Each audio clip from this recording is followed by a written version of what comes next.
Pemirsa, terima kasih pian masih bersama kami. Berita selanjutnya Mahabarakan, ruang penyimpanan genset di RSJD Sambang Lihum beberapa waktu lalu terbakar.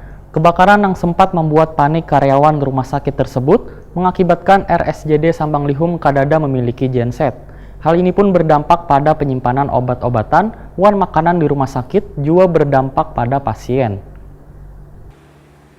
Ruang penyimpanan genset di RSJD Sambang Lihum beberapa waktu lalu terbakar. Api pun sempat membumbung tinggi menghanguskan ruangan tersebut. Kebakaran yang sempat membuat panik karyawan rumah sakit tersebut mengakibatkan RSJD Sambang Lihum kadada memiliki genset. Sehingga wayah terjadi pemadaman listrik, sebaratan ruangan terasa panas lantaran AC kada bisa dihidupi membuat aktivitas sedikit terganggu. Direktur RSJD Sambang Lihum Kalimantan Selatan Dr. Dharma Putra, Wahirtakuni Prima TV Rabu 16 Oktober 2019 memadahkan, bila rumah sakit ini kadada memiliki persediaan cadangan genset. Bila terjadi pemadaman listrik, maka pelayanan pasien pun terganggu. Apalagi bila terjadi pemadaman listrik yang cukup lawas, maka ujar Dharma Putra akan merepotkan dalam memberikan pelayanan. Bahkan kada hanya berdampak pada penyimpanan obat-obatan wan makanan di rumah sakit, namun juga berdampak pada pasien yang akan merasa kepanasan, wan maulah mereka merasa kada nyaman di lingkungannya. Dharma Putra menyatakan sambil menunggu pengadaan genset dari Pemprov Kalimantan Selatan, maka berharap pihak PLN untuk sementara waktu bisa meminjamkan genset untuk RSJD Sambang Lihum.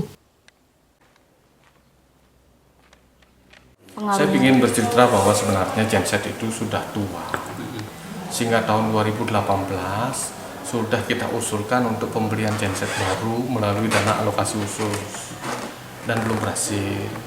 Sehingga usulan itu kita lanjutkan lagi di tahun 2019 untuk pembelian tahun 2020, mudah-mudahan berhasil. Ya, ini kita, karena kenyataannya gensetnya sudah terbakar. Dan kalau itu berhasil berarti kita tidak perlu ada anggaran khusus untuk membeli genset lagi, karena tempat gensetnya sudah ada, kan sudah kita bikin, karena memang rencananya memang sudah diganti. Nah, belum sempat diganti ternyata sudah terbakar. Nah, setelah terbakar ini kan berarti kita ada gangguan daya listrik, kalau PLN sedang mati, karena PLN sudah membantu kita dalam bentuk panel, sehingga kalau hidup semua rumah sakit ini akan teraliri dengan baik. Dan terus terang aja PLN sudah bersikap proaktif untuk itu.